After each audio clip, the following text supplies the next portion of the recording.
Hey, are you someone that is in a relationship right now with a controller? Or have you recently come out of a relationship with a controller? Well, if either of those of you are you, then why not join me today as we discuss controlling relationships?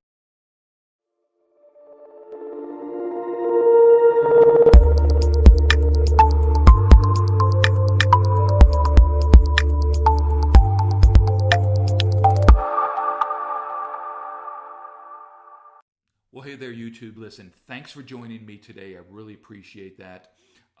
Listen, before we go into this today, we're going to be talking about relationship control, specifically romantic relationship control. Why don't you do me a favor? Hit the subscribe button if you're not a subscriber so we can ding you every time we put a video out there. Also, share this video. And if you like the video at the end, please go ahead and put your comments and or give us the thumbs up. We certainly appreciate that as we grow our YouTube channel. Okay, so relationship control. Let's talk about that, okay? Specifically relationship control. And again, this could be where you're in a relationship with someone. Let's just say it is indeed the opposite sex.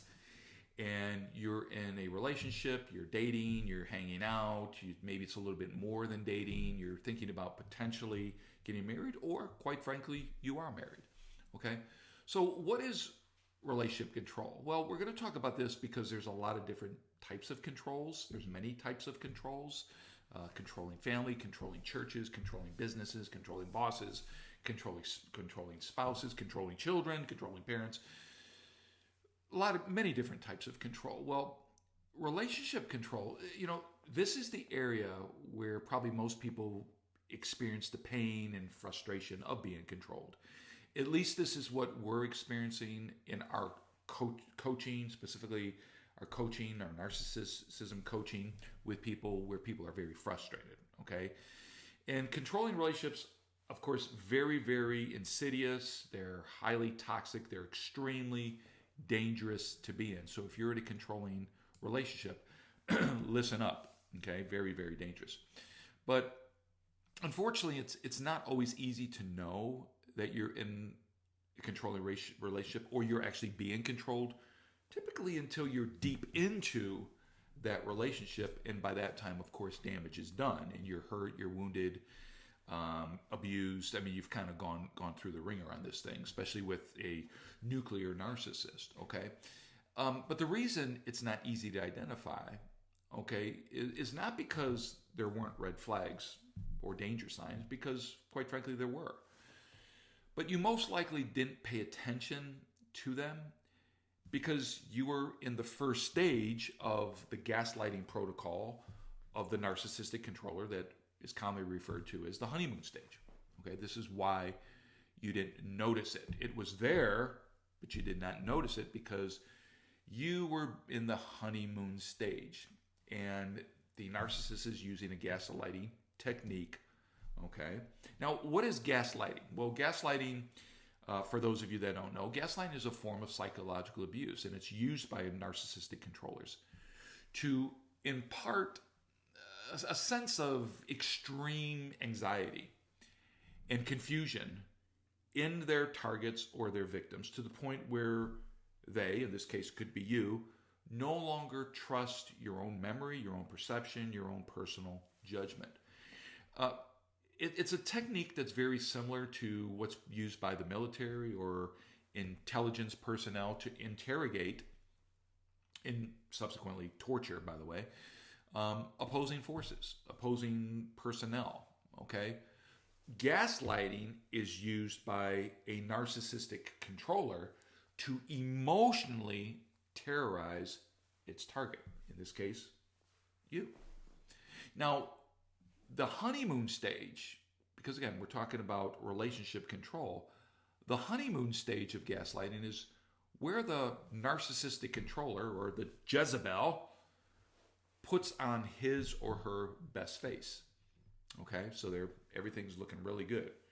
More realistically, we could call this a false face. It's not a true face, but they're putting on their best face, but it is indeed a false face. It is a painted face. And it's false because what it displays is something that you want and you're lured to, you're drawn to, and you become entangled with it. You become entangled with the performance, but the performance does not represent the real person, but you connected to that. Now, included in this stage, called the honeymoon stage, is what's referred to as love bombing. Now, love bombing, that a lot of people use that term, but let me just say what that is from my perspective. Love bombing is really the attempt by the narcissistic controller to use attention and affection to influence someone else, okay? And again, this is not just unique to relationship control. It could be any type of control. It could be an adult children looking to control their parents. But it's a tool of manipulation. And it's a tool of manipulation that resembles an infatuation with a person. So if you have somebody and you're thinking, man, they're really infatuated, or they even tell you that they're infatuated with you, okay? That could be, I'm not saying it always is, but that could be love bombing techniques being dropped on you to pull you into or lure you into the place of ultimately controlling, because that's what the narcissist wants to do. The narcissist wants to control. It's all about control to the narcissist, and they will drop love bombs on you. Now, these love bombs are a type of false love. It's not true, genuine, healthy love, of course. It's false love, and it's a bombardment. Okay, it's a bombardment of false love by that person, this narcissist, to really conceal their true intention, which is establishing control, right? That's what they want to do. They want to establish control. So all of this is a facade. It's all a painted face. It's all a picture. And it's all designed, this love bombing in particular is designed in the gaslighting protocol with the ultimate goal of control in your life. And this love bombing is essentially just to conceal the true intention of that control. And the controller, the narcissistic controller, uses love bombing to make you feel special. To make you feel special, warm, fuzzy, to gain a level of trust from you where you open up. You know, if we genuinely love God's love and we love somebody, I mean, I love my wife and I'm vulnerable. She loves me. She's vulnerable. And there's nothing wrong with being vulnerable. But when we connect with a narcissist and these tricks, these mind games, these tactics that they use, and we are vulnerable, it's at that point that the controller looks to put their hook in us to bring about many, many years of misery, okay? But again, this love bombing, it does make you feel warm. It makes you feel special. If you're one that has been starving or we're starving for acceptance and affection, the love bombing is potentially or most likely going to work when a narcissist is engaged in that particular tactic. Love bombing can manifest in a lot of different ways, you guys, okay? But largely you'll find it in things like excessive phone calls, excessive text messages, emails, an excessive desire to be in contact with you physically, virtually, anyway, all throughout the day, maybe buying you expensive gifts. You know, some of these things aren't necessarily wrong, but it's what they do, okay? Excessive time with you, you know, making you feel you're number one, suffocating. I talk to our participants in coaching. They feel suffocated. They can't breathe. This person's all on them. They flatter you. They're telling you how beautiful and precious you are, how amazing you are. You're everything, and the list goes on and on and on and on. But again, it's not that any one of those things in and of themselves are wrong. They're just not genuine and real. Okay, they're originating from the heart of the narcissist that itself has been wounded. It's angry. There's rage within that narcissist, and of course, all these actions then become insidious and become nothing more than a well-executed strategy against you to lure you into their web of destruction. Okay? Now, obviously, you're going to have a sense of euphoria when you connect with a person, appears interested in you, kind, caring, and so on. Perhaps they share some common interest in you. In our coaching, we find out that, we shared common interests. We like skiing. We like outdoors. We like this. We like this type of food, whatever, and all that stuff. And there's some common interest, okay, whatever they may be. Again, they could be a successful person. They could be, charismatic personality. They could even share the same faith as you, okay? I mean, and you're thinking, gee, what could be better than this? It's got to be the person.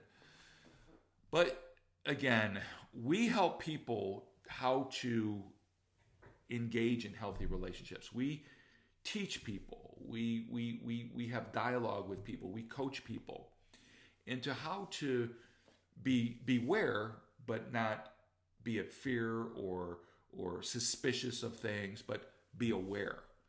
And in helping people, we teach them to be aware of the honeymoon stage, whereby they're looking to sweep you off your feet and make you feel like you're the only person in the world and so on.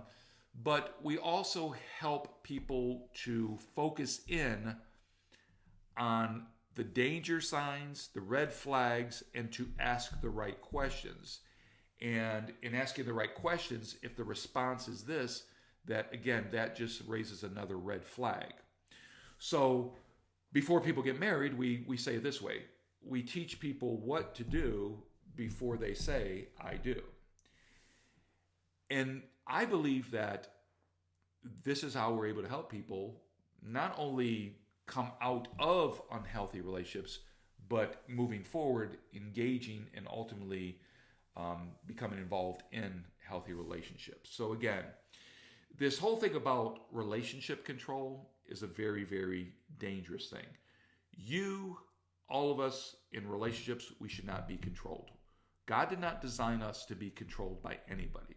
Certainly in relationships, we should never be controlled by the other person. In this case, someone you're dating, a boyfriend, a girlfriend, and it even, extends to husband and wife. So I hope I gave you just a little bit of information. Obviously, these videos, we cannot cover everything. There's just so much to cover. But we'll give you a little tidbit. Perhaps this helped you today. Perhaps this made you aware. Perhaps this made you conscious aware. But if you need more information, if you're coming out of a narcissistic relationship, or you're in one now and you want to know what to do, or perhaps this doesn't apply to you too much. You've gotten through this and you're doing well. But yet, you know that it has had some impact in your life, and now you want to find your true potential in life and discover the true self outside or beyond the wound and the pain. We're here to help you. So you can visit icanadvance.com. Again, icanadvance.com, and check out our coaching lanes. We have narcissism coaching, we have freedom coaching, we have marriage coaching, we have nutritional coaching, we have all teen coaching. We have so many different types of coaching lanes for you to engage in, and we look forward to talking to you in your session. All right. Until next time, enjoy life, walk in dominion, and be your best you today. Bye-bye now.